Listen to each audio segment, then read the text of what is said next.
Mr. Jones owned a cotton plantation and many slaves. One day he was talking to the owner of the plantation next to his, and Mr. Jones was lamenting the fact that times were tough.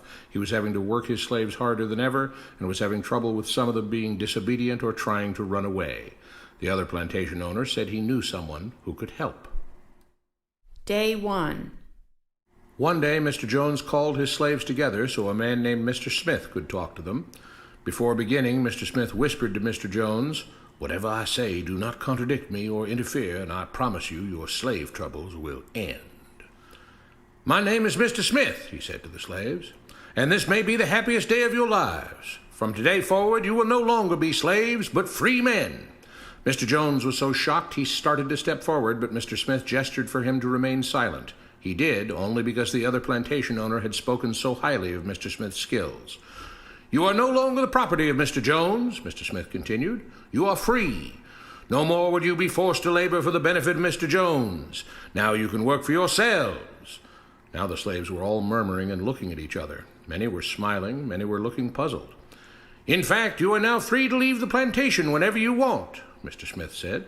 "However, since we are surrounded by other plantations, if you leave, some other plantation owner will likely claim you as his own the moment you set foot on his property.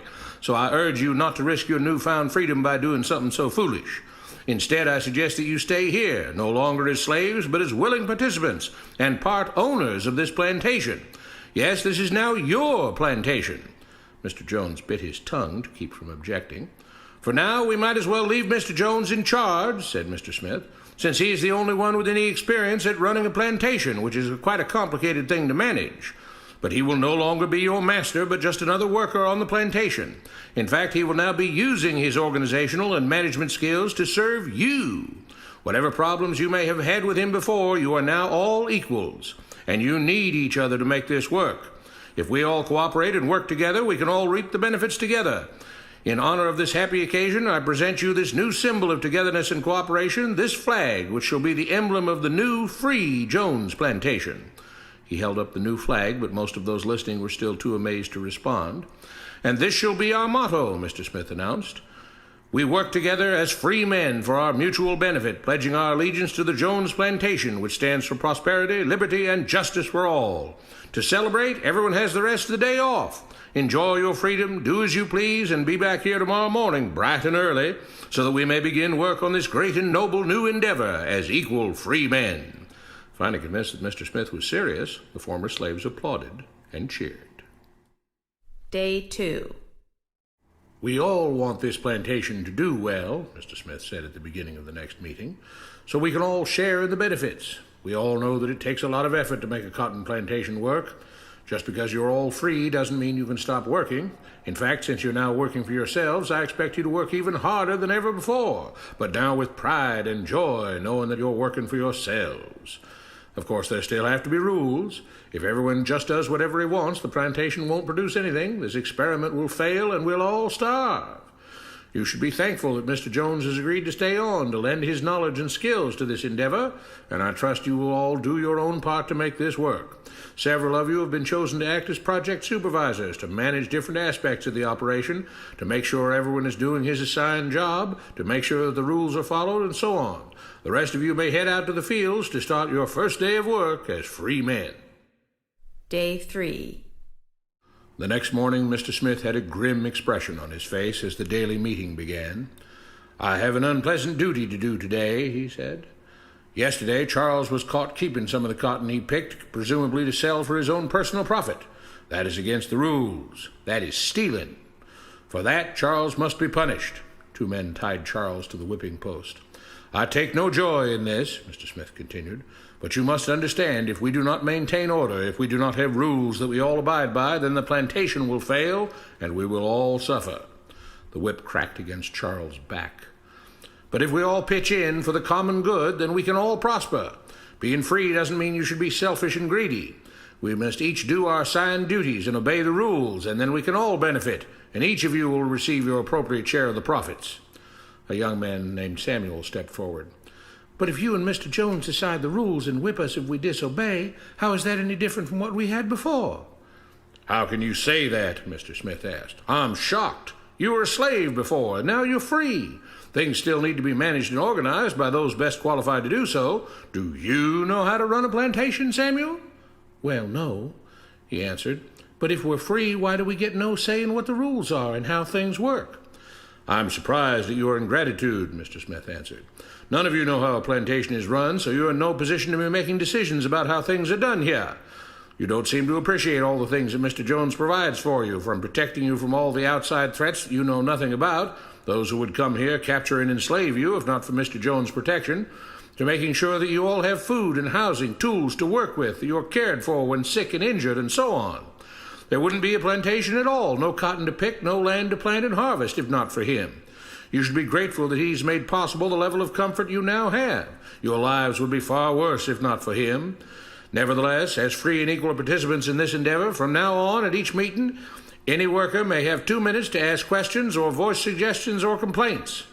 With that, the workers all seemed satisfied and headed out again to the fields to pick the cotton. Day 4. "I have a big announcement," Mr. Smith said as the daily meeting began. "Mr. Jones' cousin is here, and not just to visit and see how our project is coming along. It has been decided that from now on, you will be deciding who will manage the plantation. Of course, this job can't be done by just anyone, but every 3 months we will have a special meeting at which all the workers will vote on whether we think Mr. Jones should run the plantation or whether we think his cousin, Mr. Johnson, should run the plantation. That means that ultimately you are in charge because you will be deciding which man you want running things on your behalf. If you don't like the way things are being managed, you now have the power to change it." Amazed and pleased, the workers headed out again to the fields to pick the cotton. Days passed, months passed, a year passed, and the plantation continued to operate as before. Sometimes Mr. Jones was in charge, sometimes Mr. Johnson was in charge, but the day-to-day routine stayed exactly the same. The workers worked hard, long hours every day, and still had little to show for it. Every day the meeting would begin with them all reciting the Jones Plantation motto, "We work together as free men for our mutual benefit, pledging our allegiance to the Jones Plantation, which stands for prosperity, liberty, and justice for all." One day Mr. Smith announced, "Samuel is asked to say a few words this morning, and whatever the rest of us may think of his ideas and opinions, we are all free here, and that means we are all allowed to speak our minds. So, Samuel, you have 2 minutes. Begin." Samuel stepped forward, looking scared. "I was excited when all this started," he began, glancing nervously at Mr. Smith and Mr. Jones. "But don't you all see what's happened here? Nothing has changed. We're all still slaves." There were grumbles of disagreement from the crowd. "They tell us what to do and whip us if we don't. They still make all the rules and punish us if we disobey. They let us make suggestions and complain about things, but they never really change anything. They let us choose between Mr. Jones and Mr. Johnson, but what's the difference? The situation stays the same. We do all of the work and they take as much as they want and decide how much they'll let us keep. They live in luxury, made rich by the cotton we pick. We do all the work and have to build our own huts, grow our own food, and take care of ourselves. They leave us just enough that we don't revolt or run away. This is not freedom. We're all still slaves. They've only changed the words they use, but nothing else has changed. They say we're all free and equal, but we're not. They command and we obey. That's not freedom. That's not equality. They say we're free to leave, but all that means is that we're free to be someone else's slave. Why should we work or obey the rules? We didn't agree to this. They made the system. They forced it on us. They control and rob us and call it freedom. They've deceived you into thinking that being able to choose which slave master you'll work for is the same as being free. It's not. Open your eyes. If you keep what you produce, they call it stealing.